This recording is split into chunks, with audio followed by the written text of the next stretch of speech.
Hi, folks. Chris Voss here from the ChrisVossShow.com, the ChrisVossShow.com. Hey, we're coming over there to get podcasts. We certainly appreciate you guys tuning in. Thanks for being here. We certainly appreciate it. Make sure to go to the youtube.com/Chris Voss channel. You can see there's over 4,100 videos over there you can watch. I mean, you can spend the rest of your life probably just watching those videos. So not sure that I recommend it, but do it on the weekends or something.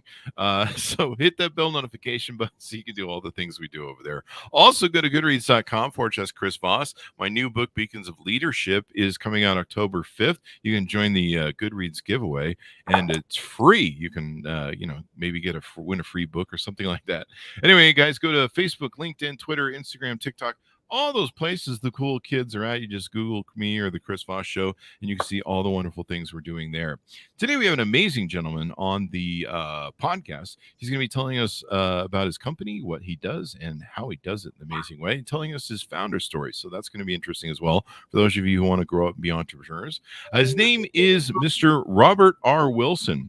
He is the founder and chief executive officer of R2C Incorporated, an award-winning SDVOSB headquartered in Huntsville, Alabama.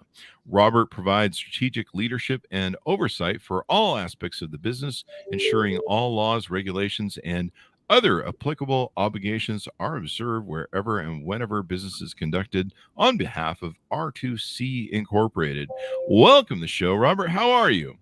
Outstanding. How about yourself today, Chris? Awesome sauce. Welcome to the show. We certainly appreciate it. Give us your .com so people can look you up on the interwebs. And can you explain to us what a SDVOSB is? So an SDVOSB is a service-disabled veteran-owned small business. And you can find us at R2C-INC.com. There you go. There you go. So are you a veteran? Is that correct then? Yes, indeed. Awesome sauce. 12 years altogether, U.S. Army, and happy to continue to support them and the great warriors and warfighters that we have out there. There you go. Thank you for your service, sir. So tell us about yourself. I mean, you've had the company for how many years now? I think you said 12? Yeah, so we founded the company in August of 2011, so we're right at the 10-year mark. Really started running stuff through around 2013. And really kind of started getting after it then.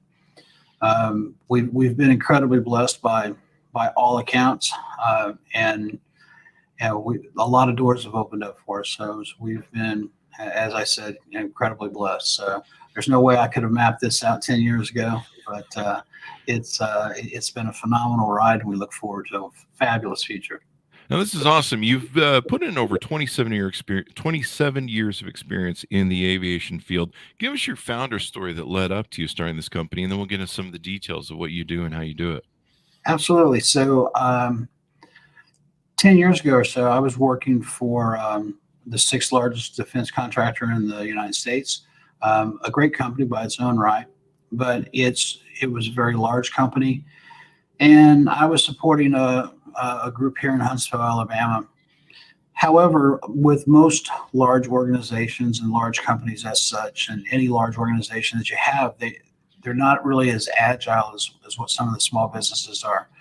So we were walking around out on the military installation and ran into some old friends, and we started talking a little bit, and they said, hey, we would love for you to do these types of things, and within this amount of time period. And it was a time period where really and truly we just couldn't react fast enough as a large business. So the opportunity presented itself for them to get funding to me through my business, and I sit down with the leadership from that entity, from my company, and talked everything through, and then spoke with one of the other groups that were here on how we might be able to support them. I was given a huge amount of support on both sides, and I was able to step out of a very, very large entity of about 60,000 people into a small company of about 2 at the time. I laugh and tell people, if I'd have been real clever, R2C wouldn't have been the name. It would have been like Pegasus or some kind of stuff, because we really are a unicorn. You've heard about us. but you've never really seen us. So, I mean, we were a zero cost startup, which is incredibly odd in this arena. That is really unique to take and do, especially with the low overhead. What you said it makes you unicorn. In what ways are you guys really unicorn like and special in your guys' unique service that you Well, taken? the whole concept of being a zero cost startup company in the defense industry is, again, people have heard about it, but they've never really seen it. And you get to a point where you're eating to hunt, and you live and survive on the task order that you find today for the next couple months, and then you go forward from there. And again, incredibly blessed we have been. It has been a trek, one thing after another. So we started with a small series of task orders, ranging from the first one, which was about $80,000. And then going on, and we would get orders from $20,000 to 30 to 40, 100, until we really and truly received our first larger order, which was a little bit over $1 million. And that allowed us to grow and develop as a company as well. Prior to that, everybody was just working out of wherever they could. So do you help there's some customers here that you have. I've heard of a couple of these. Let's see, the CIA, heard of them, the United States Army, Corps of Engineers, the Department of the Army. Yeah, I've heard of these guys. Department of the Air Force, Department of the Navy, Marine Corps, the Marine Simplify, Department of Transportation and Justice, and the U.S. Coast Guard. And it looks like you've won a lot of awards as well. So are these largely your customers serving the U.S. government? Do you work in private industry at all? We're 100% focused on federal business and federal government. So we answer a lot of the obsolescence needs. For instance, take the United States Army. The Army has helicopters floating around that are over 70 years old. Obviously, those helicopters aren't using the same technologies they did, back in 1960, back in the 1950s. They're having to be constantly and consistently updated. And with every update that you have, then you also have engineering diagrams that have to be updated. You have maintenance logs and other things and books and so on and so forth that must be updated. So that's really kind of a niche for us.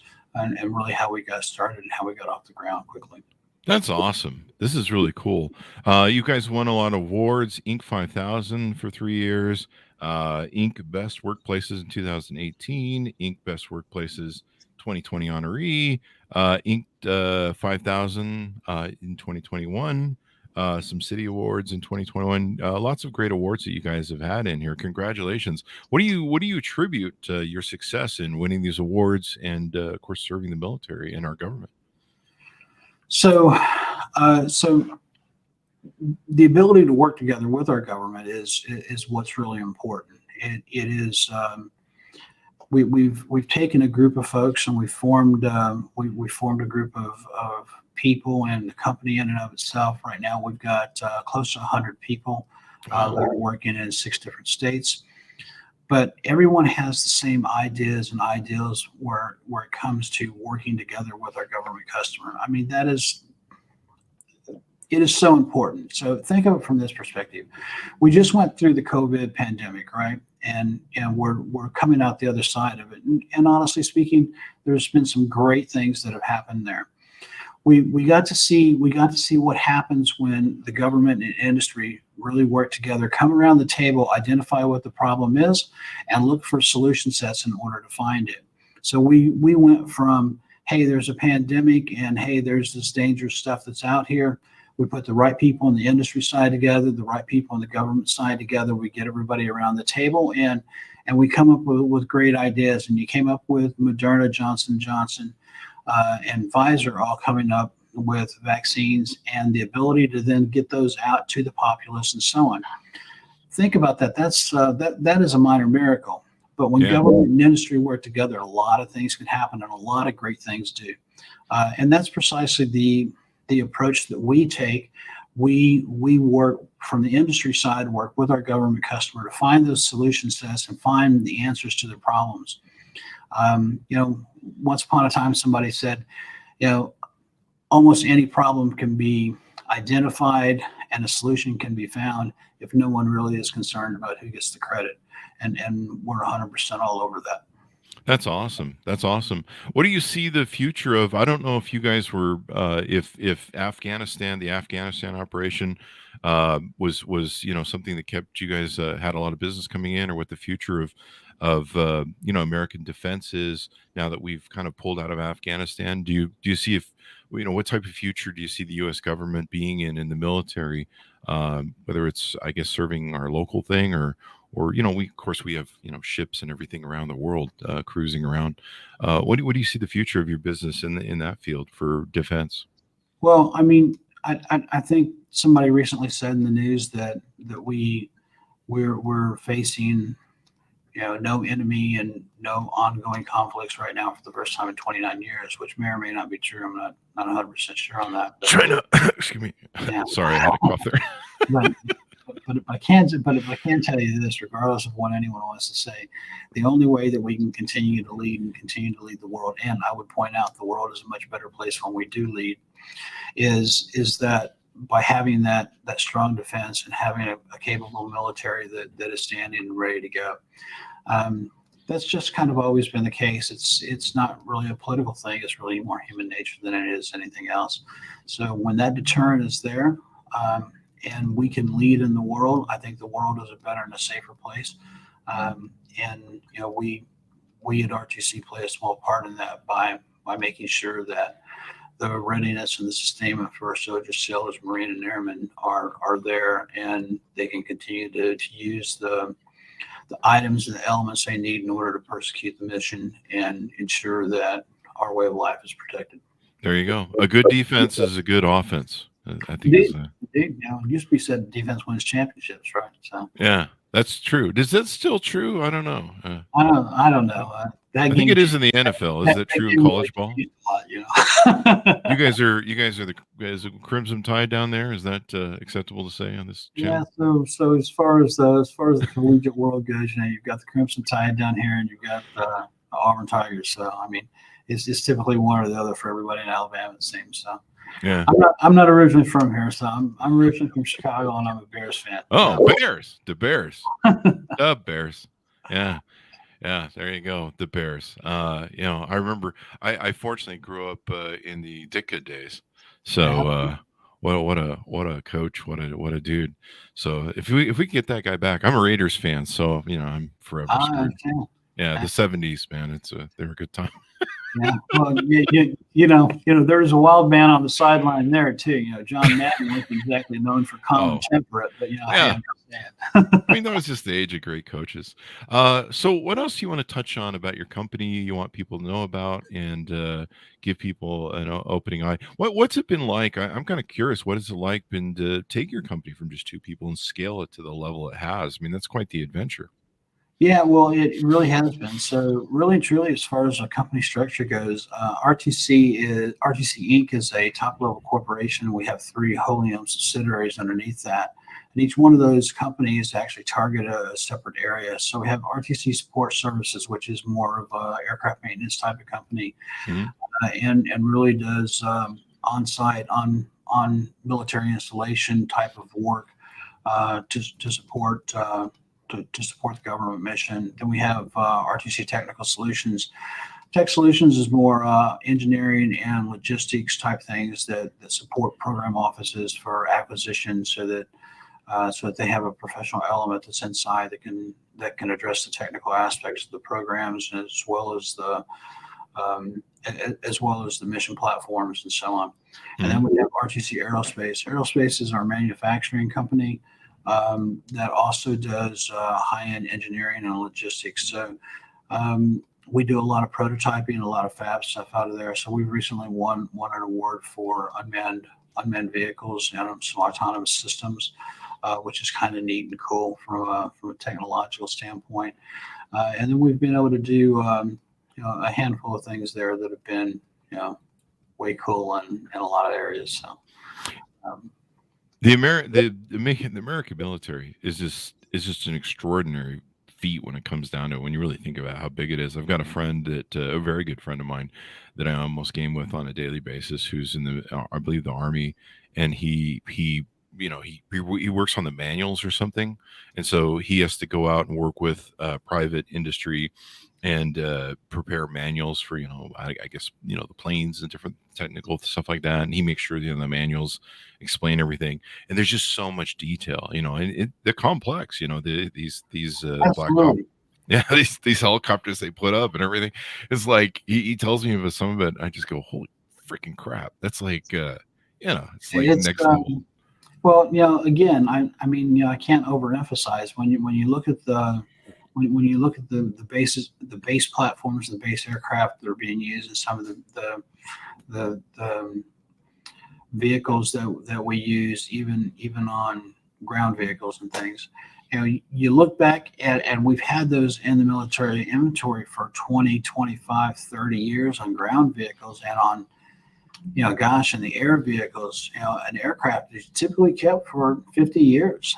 Wow. That is not odd, but there's new technology that is coming up every day. So you've got new radios that have to be installed. You have new gadgets, if you will, that show where this force is and that force is. You've got new weather radar that comes into play. You've got different code stuff for air traffic control and things of that nature, and all of those things have to get incorporated in order for those aircraft, for instance, to be able to fly and be able to perform in specific airspace. And then the communications aspect that goes along with it. And, you think about it for an aircraft, for instance, everything that you do, every piece that you take off of it or put on it, it has to be weighed. And it has to be measured, and you have to ensure that everything there is in the right weight, the right balance, to make sure that the aircraft will fly at its optimal. Mm-hmm. So all of that takes some tedious work in order to do and to get right. And it's always changing. It's ever constant. So every time it seems like we go to a new theater, for lack of a better term, when we went from Europe and then we went to into the desert theaters and stuff.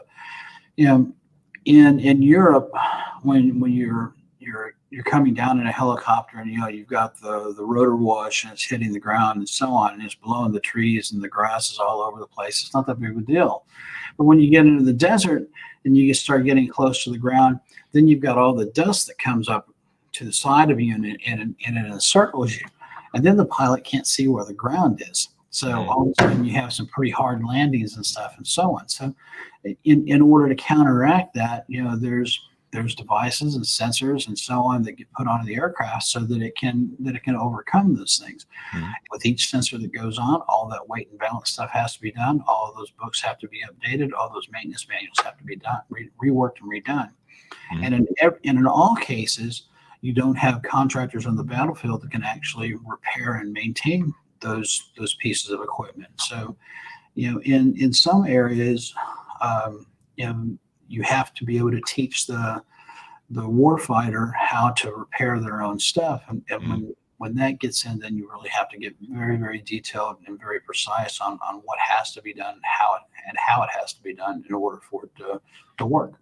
And I'll bet sand makes a great thing for machinery and hydraulics. Oh, yeah. Yeah, absolutely. I can't imagine. Yeah, you think about the size of the military and the logistics of what it takes to have, all the different warships and, naval officers, military people all around the world, all the different things that they're doing on any given day. When I lived in Vegas, before COVID, we would have I lived up in the Northwest. And so we'd have the Nellis Air Force Base, the Raptors and stuff going overhead. And you just see the activity of the base in the flights that would go over and take place.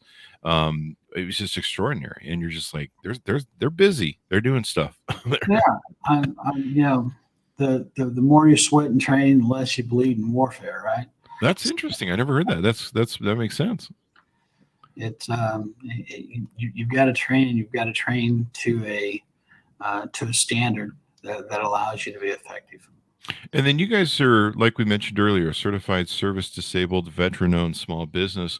Do you guys mostly hire people that have come out of the military, or are they usually private citizens, or how does that work? We have a huge veteran populace within our company, Hmm. uh, and and while I won't say there's a massive preference of veterans, we love the idea of having veterans working in our company and working in positions that allow them to use that experience and leverage that experience and understanding of what our warfighters go through on a daily basis in order to improve our products and our services and ultimately the lives of those warfighters that have come after them. It's a big deal. It really is. Yeah, and I think it's an important deal. We've had people on the show and discussions about supporting veterans, and it's sad in this country that we there's a lot of veterans that fall through the cracks and stuff. You look at some people that end up in the homeless thing, and a lot of them are doing different things like housing or trying to support or retrain or help veterans, and it's so important that there's that sort of thing there. And I imagine, the asset and the investment that we put into them as U.S. government in having them be in the military, having them come out of it, and then be able to advise and use that experience is just completely invaluable. Yeah, Chris, every veteran every person who's ever went through basic training and then went on to permanent party and lived a life inside the military, specifically on active duty, but even just during those short periods for reservists and for National Guardsmen, for instance, every single one of them has learned to come through adversity. And you start your first days in training and stuff, and you've got people, in front of your face yelling and screaming at you. And what they're there for is there's reasons for that, and it's there to amp up the stress level because they want the stress level to be very high because that's what combat is going to be. So when you're in a war zone or in an area where combat operations are going on, your stress level is higher, your heart beats faster, everything moves quicker, and you need to make decisions, and you need to make decisions very, very rapidly that affect the outcome of the mission and affect people's lives.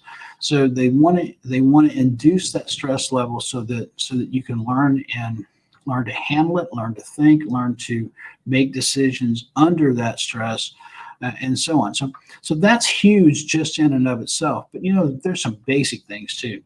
Every one of those folks that comes through that type of training, what they really understand better than anything else is they understand how to get up, suit up, show up, and continue the mission. And that is huge. Mhm. It really is. There's not another organization that we have in the United States of America that teaches and stresses those simple things plus the leadership and the ability to follow orders and follow rules and so on as much as what the U.S. military does. It's a Yeah. phenomenal institution. And I think a lot of our community doesn't give them as much value. I feel sometimes like they do. I think in military communities they understand the value and what it does, but I think sometimes people are a little bit dismissive of not necessarily the military, but what the U.S. government does. Like, oh, those big government, whatever, Yeah, and they don't really realize how important it is and how valuable it is to our country, the safety of it, the security. Like a lot of people take their security for granted. They're like, I don't know, nothing's going on right now, no one's bombing us. I drive down the road and do my job every day. But it's because of that defense posture. One of the things that was interesting to me that I didn't know about when I was doing the research for my book on leadership, I was writing a lot of my stories about leadership and experiences being self-employed, and my friends in the military turned me on to the concept of what's called in the military, I guess, be no do, the be no do model of leadership.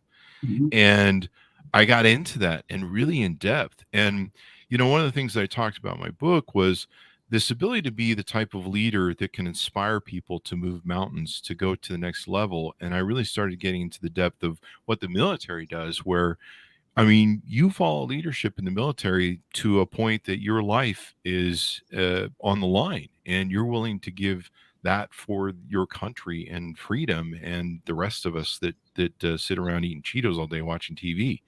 Um, and the extraordinary amount of leadership and inspiration that goes into that is quite amazing. And I'll probably be writing in some future books or documenting some future manuals the be no do concept. But I was really blown away by it turned into like a whole thing that I just got into how the military works, and it's quite extraordinary. Well, it is indeed. Again, leadership is stressed from the very first days that you get in. You get to see up close what a lot of that is like, and you develop relationships and bonds through military service that it's impossible to actually sit here and describe to someone who's never really and truly had the opportunity or had the blessing to go through that. Those bonds that become developed when you place your life in someone's hands and they place theirs in yours. There's nothing like that. There really isn't. There's nothing else in the world like that, and that's a bond that once you have it, you might not see each other for 7-10 years, and the next time you do, you pick it right up, and it's incredible. It really is.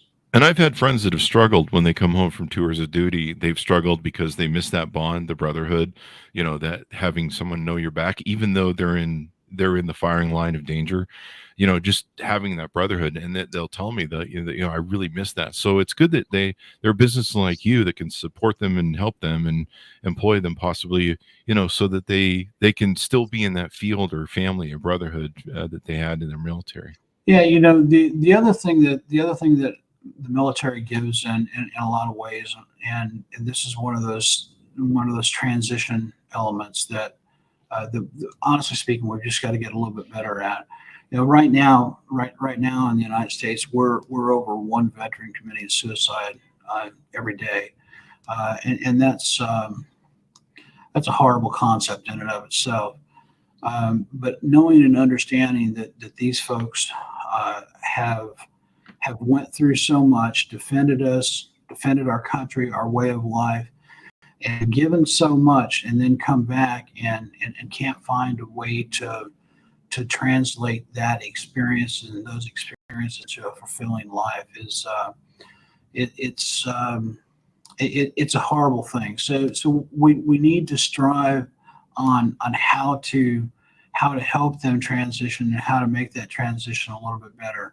Now, I think a lot of it comes from, you're given so much responsibility when you're in the military. Yeah.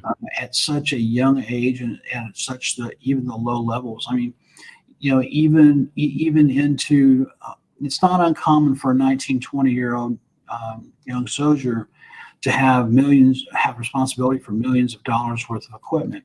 That really is not unheard of at all. In fact, it's quite commonplace. So you're seeing soldiers and sailors get out at 22 to 26 years old, and all of a sudden they're going back into society where they don't have that opportunity for that responsibility, and they just don't have the opportunities that open back up to them. And it's quite frankly, it's a terrible thing. A lot of them lose faith very, very rapidly. So I would agree. And, and as I got into this whole section of the be no do and leadership concept that's taught in the military, a lot of people that are in the military are taught to be leaders, like you say. They're and the resources that they have availability to them when they come into civilian life is these people are leaders. They trained under this thing. They know how to work together, team building. I mean, I have so many different with all my companies, especially when we had very large companies with 100+ people. Team building was the hardest thing. Getting people to get along. Build teams and work together. Bob does this and Joe does that, and you're just like, oh my god. And I think from one of the studies we saw or one of the conversations we had, the research, people that come out of the military are great for teams. They're great for leadership. They understand concepts. They understand working hard. One of my friends who's at the gym, He's training right now for what is it, the Ranger program, or no, Green Beret program. Mhm. And so he's at the gym with his 60-pound rugger pack. What do they call it? Ruck pack. And he's in the morning. He's up hiking with it, and the training that they have is far different than some guy who just I don't know, pushes papers and pencils around here like I do. Yeah, and that, honestly speaking, that's the physical side of it. The mental side is where what really gets a whole lot of people. Mhm. Again, the specifically special forces and Ranger School are similar in some ways.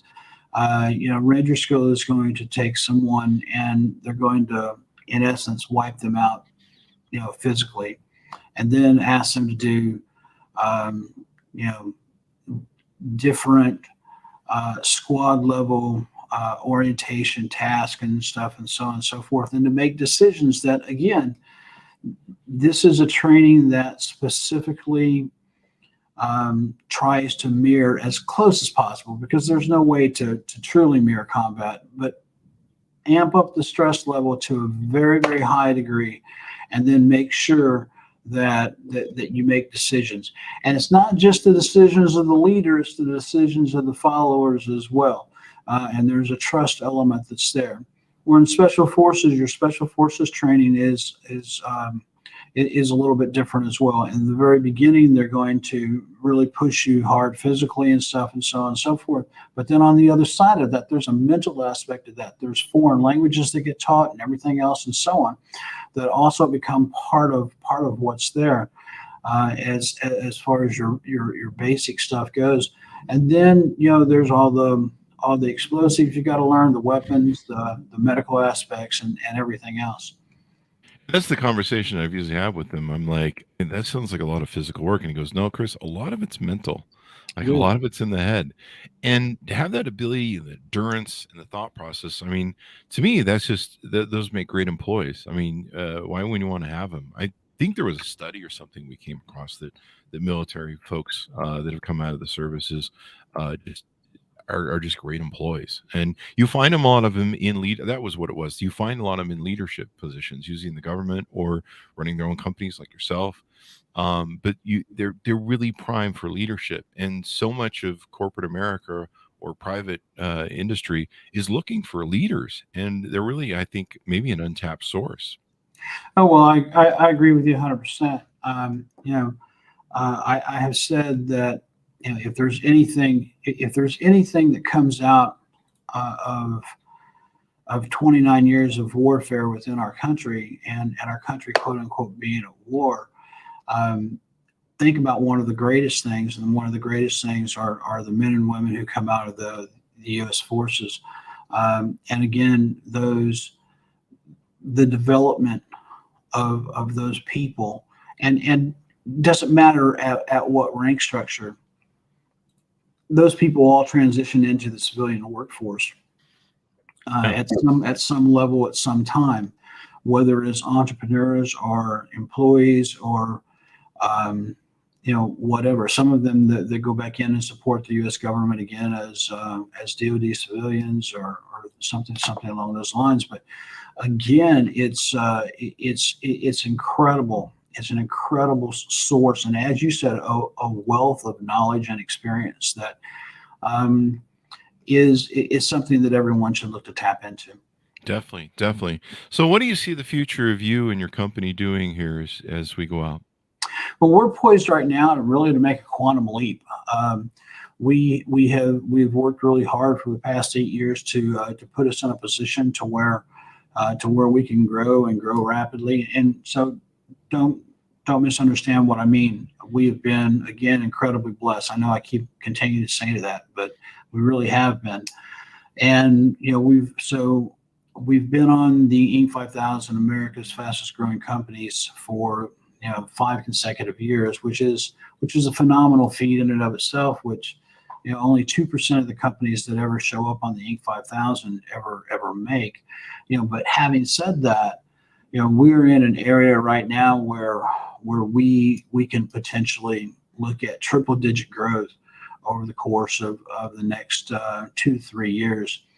and we're very, very excited about it. So we're right around 100 people right now, and we think we could be as much as 1,000 people within the next 36 to 48 months, which obviously is an incredible amount of growth. So we're excited about it. We're poised. We've scaled the staff and so on to where we need to be, and we're looking forward to make that quantum leap. And again, I can't say enough for the people that surround me. There's no one who leads a company that will sit down and tell you, hey, it's all me. And if they do, then you probably need to get away from them real fast, because they're either delusional or they're lying to you. You don't really want to do business with either.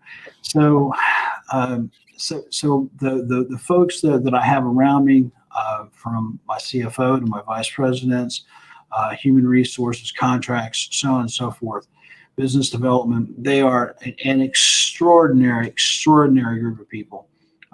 We've had the opportunity to bring folks into some areas.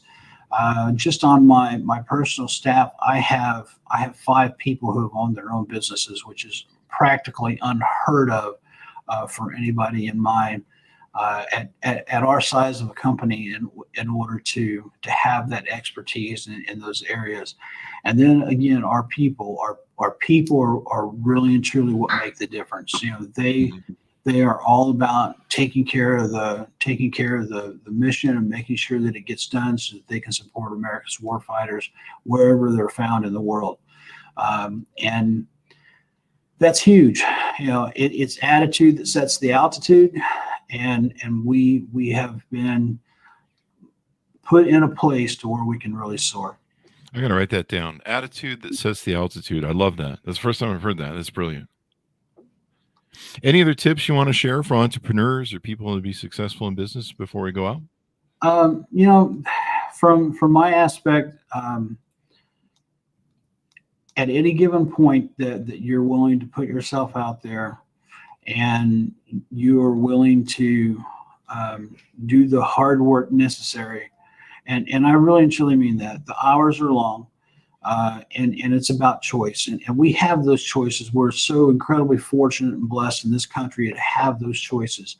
It doesn't matter where you come from, who you are, what you do. There is an avenue for you to get wherever you truly want to go in this country. That's one of the great blessings of the United States of America. And that's why we continue to have so many people that want to come here, as opposed to our people wanting to go elsewhere.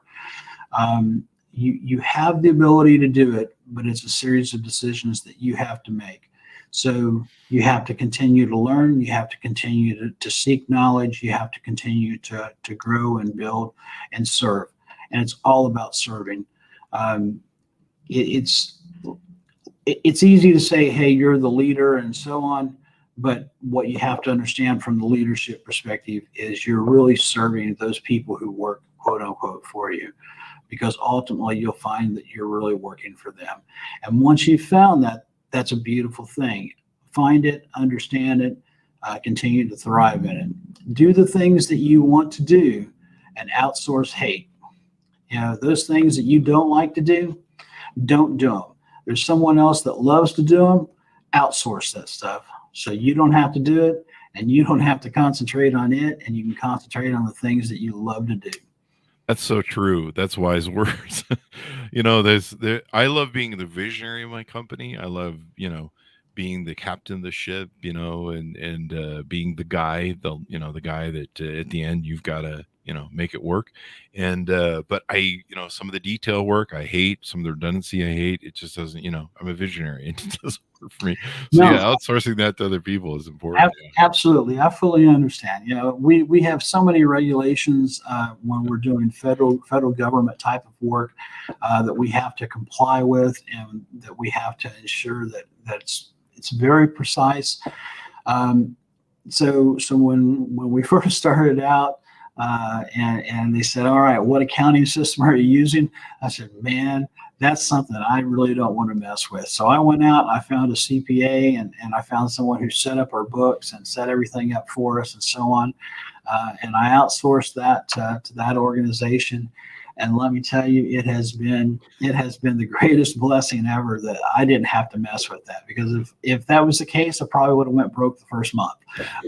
It's just, man, you're working two jobs anyway in the beginning, of this stuff, because you have to go out and you have to talk to your customers, you have to meet other people, you have to do marketing, you have to do all of that. And then once you get through with all of that, then you go home. After you've worked that for 10 hours, you go home and then you work the next 8 hours just to figure out how to compile all of that, bring it all together and put it into something that is actually your deliverable. And it is huge. So, you get through those 16, 18-hour days, and that's one thing. And then you have to go in and do all those other things that you hate. Let me tell you, it will drag on you fast. So outsource the hate, outsource it early, get rid of it, and get it out of your life. Because outsource the hate. I love it. That should be a T-shirt. So there you go. Absolutely. If you hate done, you probably don't need it. Exactly. Do what you love. Get rid of that other junk, and then move forward. And the other thing that I would say, as far as advice, keep calm and carry on, because most things do work out, and they do work out for the best. So as life shoots those torpedoes at you and takes those shots at you, slow down a little bit and learn to go slow so that you can go fast. I know it starts sounding like some character from Cars and stuff, right? But I mean, seriously, you got to slow down just a little bit so you can really speed up. Keep calm and carry on. Isn't that a Churchill British thing from World War II? Yeah, I believe it is. Yeah. I mean, there's a reason for these axioms, right? Especially in the military. I mean, absolutely. They work. Absolutely. So, when the bullets start flying, just remember to duck. Ducking is important from time to time. You don't always need to be sticking your head out there. That's for darn sure. Absolutely. Well, it's been wonderful and insightful, Robert, to share your company with us and your knowledge and experience and everything else. As we go out, give us your plug so people can look you guys up, find out more about you on the interwebs. Well, again, we are at R2C-inc.com, and we support America's warfighter around the world. There you go. And thank you for your service. You've been a wonderful guest and very intriguing. Thank you so much for having us. Can't say thank you much. Thank you, Robert. Job with what you do, so keep it up, and we'll be looking for that book. All right. Well, sounds good, Robert. Thank you very much, sir. And thanks to my audience for tuning in. Go to youtube.com/Chris Voss. Hit the bell notification button. You can go to goodreads.com/Chris Voss. See everything we're reading and reviewing in our book over there. And also go to TikTok, Facebook, LinkedIn, Twitter. There's like 1 billion groups that we have of the show that you can go see and involve with some of the communities we have there. Thanks for tuning in. Be good to each other, and we'll see you guys next time.